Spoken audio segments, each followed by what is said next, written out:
తెలంగాణ లోపల ఉన్న అన్ని తెగుళ్ళలోకెల్లా కూడా ఈ పసుపాకు తెగులు అనేది చాలా ముఖ్యమైనది. మనం మధుకాన్ షుగర్స్ ఏరియా లోపల ఖమ్మం పరిధిలో చూసుకున్నటువంటి చెరుకు సాగులో కావచ్చు, అక్కడ సాగు చేస్తున్న 2003V46 లేకపోతే ఎన్ఎస్ఎల్ కృష్ణవేణి పరిధిలో సాగు చేస్తున్నటువంటి రకాల లోపల మనం ఈ పసుపాకు తెగులును చూస్తూ ఉన్నాం. అయితే ఇదేదైతే ఉందో ఇది వైరస్ కి సంబంధించిన తెగులు.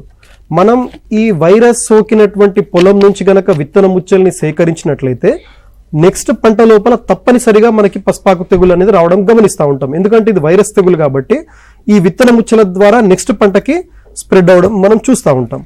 వీటితో పాటుగా ఇది పేనుబంక అనేటువంటి ఒక రసం పీల్చే పురుగుల ద్వారా ఈ వైరస్ అనేది ఒక మొక్క నుంచి ఇంకొక మొక్కకి వ్యాప్తి చెందుతూ ఉంటుంది. సో మనం నాణ్యమైన విత్తనాన్ని తీసుకొచ్చి పెట్టినప్పటికి కూడా ఒకవేళ పక్కన వేరే ఏదైనా పంట పొలాల్లో గనక ఈ తెగులు ఉన్నట్లయితే ఈ రసం పీల్చే పురుగుల ద్వారా ఈ తెగులు మన పంట లోపలికి కూడా వచ్చే ఛాన్స్ 50% కన్నా ఎక్కువగా ఉంటుంది. దీని నివారణ విషయానికి వస్తే ముందుగా మన పంట పొలాల లోపల ఎక్కడన్నా ఆకులు పసుపు రంగులో మారాయా అనేది అబ్జర్వ్ చేయాలి. ఎందుకంటే ఈ పసుపాకు తెగులు గమనించిన పొలం లోపల ముందుగా మధ్య ఈనె ఏదైతే ఉందో అది పసుపు రంగులోకి మారిపోవడం చూస్తాం.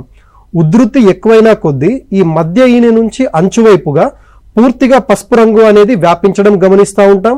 తర్వాత పంట అనేది బలహీనపడిపోతూ ఉంటుంది, పూర్తిగా పసుపు రంగులోకి మారడం, రసాయనాన్యత పైన తీవ్రమైన ప్రభావం చూపించడం అన్ని మనం గమనిస్తూ ఉంటాం. అటువంటి మొక్కలు మన పొలంలో గనక గమనించినట్లయితే ముందుగా ఈ పసుపాకు తెగులు సోకిన మొక్కల్ని పంట నుంచి మనం తీసివేసి వాటిని నాశనం చేయాలి. దీని ద్వారా ఈ వైరస్ ఏదైతే ఉందో ఒక మొక్క నుంచి ఇంకో మొక్కకి వ్యాప్తి చేయకుండా మనం నివారించవచ్చు. తర్వాత పంట లోపల ఈ రసం పీల్చే పురుగులకు ఆవాసం కల్పించేటువంటి ఎటువంటి కలుపు మొక్కలు లేకుండా మనం జాగ్రత్త వహించాలి. తర్వాత ఈ రసం పీల్చే పురుగుల్ని నివారించడం కోసం మోనోక్రోటోఫాస్ అనే రసాయనం 600 మిల్లీలీటర్లు కానీ లేదా ఎసిఫేట్ ప్లస్ ఇమిడాక్లోప్రిడ్ అనే రసాయనం 1 కిలోని 1 ఎకరానికి మనం పిచికారీ చేసుకున్నట్లయితే ఈ రసం పీల్చే పేనుబంకను మనం నివారించవచ్చు. తద్వారా దీంతో ఏదైతే డిసీజ్ వ్యాప్తి జరుగుతుందో దాన్ని మనం నియంత్రించవచ్చు.